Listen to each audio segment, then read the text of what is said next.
When we meditate, we're working on the potentials we have within the mind and in the body to make them strong. We live in a very undependable world. There are people who like to, and at least in the past, like to celebrate the interconnectedness of all things. It all seem to be wonderful to be dependent on one another. But now we see what it's like, the ugly side. And so it's time to look for our independent goodness inside, independent potentials inside, see if we can develop them. It starts with the strength of conviction that what you do is important. That's the main factor shaping your life.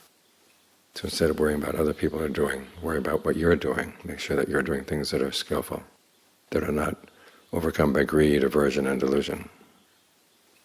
In other words, you have to train the mind. Based on that, you develop the strength of persistence, that you really stick with it. Anything that's unskillful in the mind, whether you're sitting here meditating or not meditating, as soon as you detect it, you let it go. If it doesn't go away immediately, well, watch it for a while. Try to understand it. Why is it not going? And then when you learn good lessons on how to deal with these unskillful factors in your mind, then you keep them in mind. That's when you develop the strength of mindfulness. So that the lessons you learn, you can keep applying again and again and again. When your mindfulness gets strong, then it's a good basis for concentration. When your concentration gets strong, you can see things in the mind you didn't see before. Subtle things. Things that allow them to grow. Either can be really good or really bad. And you learn how to recognize them for what they are before they get really big. This way you get more and more control over your mind.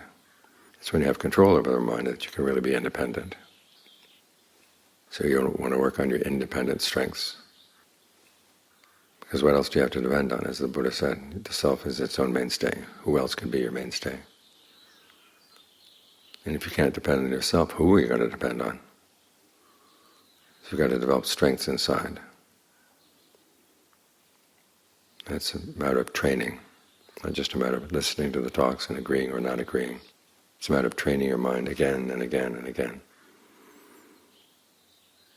And that's how you become independent in this world. Your goodness becomes independent of the goodness of others, and that's when it becomes safe.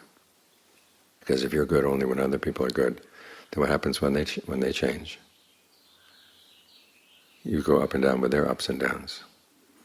But if you have a good solid source of strength inside, then the world can go up, the world can go down, but you don't go up and down with it.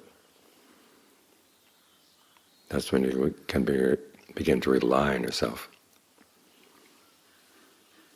That's where true safety lies.